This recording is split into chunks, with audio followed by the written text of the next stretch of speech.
políticos. Ahora vamos a hablar de presidentes latinoamericanos que han terminado bastante mal su gestión.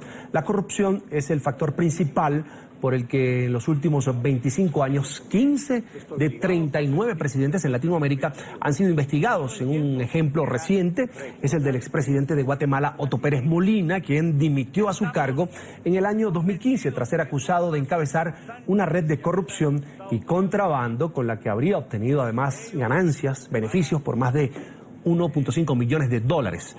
También están en la lista el expresidente de Nicaragua, Arnoldo Alemán, sentenciado a 20 años de prisión por pagar enormes cuentas personales con dinero oficial. El expresidente de Brasil, Fernando Collor de Mello, acusado de malversación de fondos, y el expresidente de Panamá, Ricardo Martinelli, quien hoy se refugia en Miami mientras la Corte Suprema de Justicia de su país lo investiga por escuchas ilegales y corrupción. Hagamos una radiografía política de la región y para esto nos acompaña Javier Sierluisa, es director internacional del Crisis Group para América Latina. Bienvenido, una buena tarde.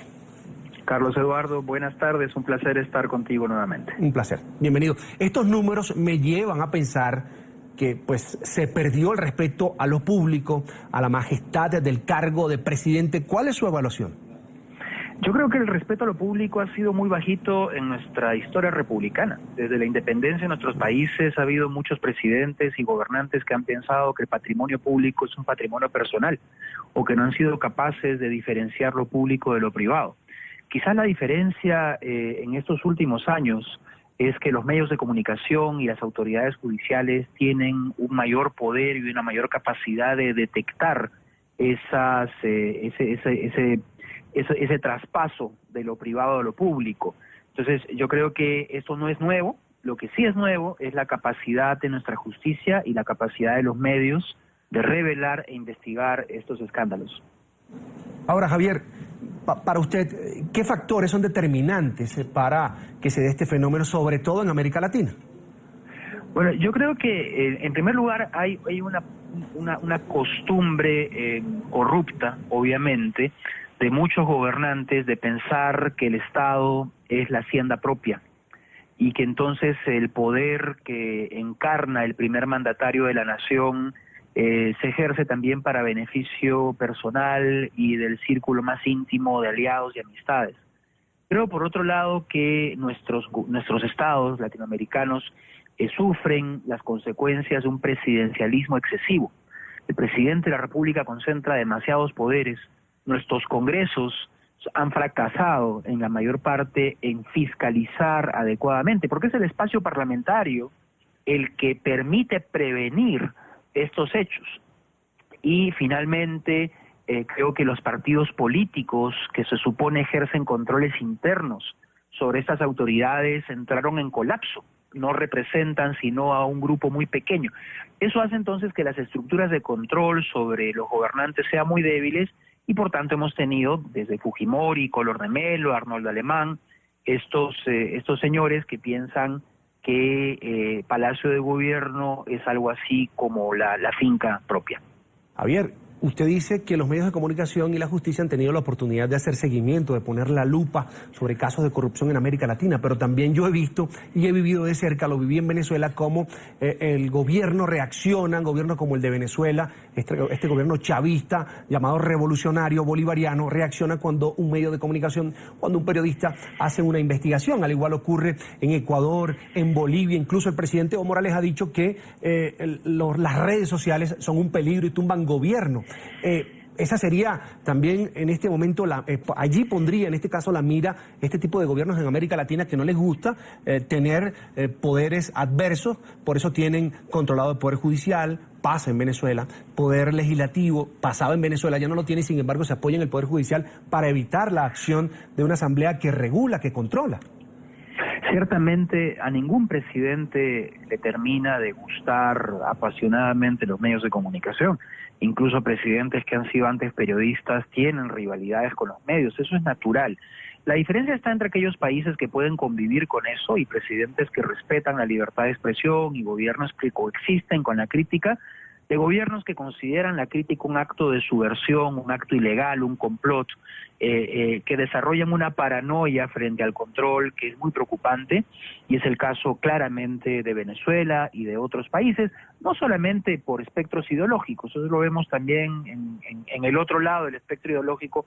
Hemos visto en historia latinoamericana presidentes como Fujimori, que han cortado la libertad de expresión o han intentado comprar a los medios, pero yo creo que la diferencia está precisamente en la fortaleza de la democracia y la fortaleza de las instituciones. En aquellos países en donde eso se ha debilitado, ciertamente tenemos una corrupción desbocada, que como en el caso de Fujimori apenas nos damos cuenta de la punta del iceberg, ¿no? Hay que recordar que pocos meses antes que Fujimori huyera del Perú, en el año 2000, muchos pensaban que, probablemente había algunos actos de corrupción, pero cuando se descubrió todo lo que se había robado Fujimori y su cómplice Vladimiro Montesinos en el país, todos nos quedamos con la boca abierta. Yo creo que el problema está precisamente que cuando no hay controles, no hay libertad de expresión, hay un gobierno que busca coactarla, el iceberg que está debajo del mar de corrupción suele ser de tamaños gigantescos.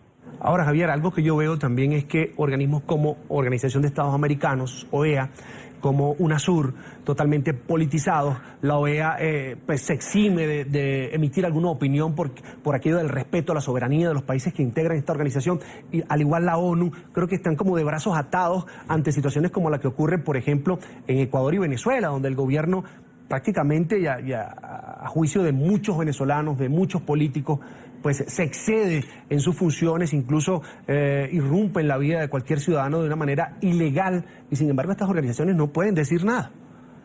Lamentablemente los compromisos internacionales en materia de democracia, de derechos humanos y también en materia de corrupción, siempre les ha faltado lo que podemos decir dientes, es decir, mecanismos que permitan exigir y demandar, más allá de la retórica, el cumplimiento de acuerdos internacionales. El caso más patético es la Carta Democrática Interamericana, que no solamente en el caso venezolano no es posible aplicar, sino también fracasó en el caso de Honduras, también fracasó en el caso de Paraguay, porque los estados no tienen un compromiso sincero con lo que firman, y consideran que eso fue un compromiso de un gobierno anterior al que pues lo tendrán como una referencia, pero en todo caso es incómodo. El único sistema que funcionó en América Latina fue el de derechos humanos, donde los estados latinoamericanos crearon una comisión y una corte independientes, y es por eso que muchos estados ahora están en una campaña abierta contra la comisión y la corte, buscando retirarle competencia, y es por eso que estos mecanismos no tienen ni siquiera recursos financieros, porque hay otra cosa importante: estos mecanismos funcionan en base a la voluntad de los estados y en base a los recursos que los estados le proporcionen. Y te doy un dato: el Sistema Interamericano de Derechos Humanos, que es la columna vertebral de la fiscalización de los gobiernos, es financiado por la Unión Europea, Noruega y Suecia. Los estados latinoamericanos solamente entregan un 5% del presupuesto del propio sistema. Entonces, ¿de qué estamos hablando? Si no hay un compromiso real expresado en recursos, difícilmente vamos a poder ver avances en ese camino. Sin embargo, hay que fortalecer esos mecanismos, no hay que simplemente decir no sirven, porque son los que hay. Y creo que la nueva Secretaría General de la OEA está haciendo algún trabajo para fortalecerlos, para ganar en independencia, pero al final, como decía al principio, eso depende de la voluntad de los estados, que tienen este sentido un poco torcido, que equiparan no injerencia a impunidad, que son dos cosas que deben ser totalmente distintas. Tanto lo quiere hacer, Javier, el secretario Almagro, que fíjese lo que recibe de parte de Venezuela, de la canciller, lo tratan de, han dicho de todo calificativo al secretario Almagro por ejercer una opinión sobre una situación que es evidente, no solo para la OEA, sino para el resto de los países, que es un reclamo de los venezolanos. Javier, también hay como cierta complicidad de otros gobiernos por aquello del respeto a la soberanía de cada uno de los países. Sí, ciertamente el caso de Venezuela es muy particular, lo hemos dicho como International Crisis Group en numerosas ocasiones. Estamos llegando ya a un punto de quiebre, en una situación en donde ya el tema no es solamente político, el tema es social, el tema es económico, el tema es de seguridad. Y parece que la región no se ha percatado de eso.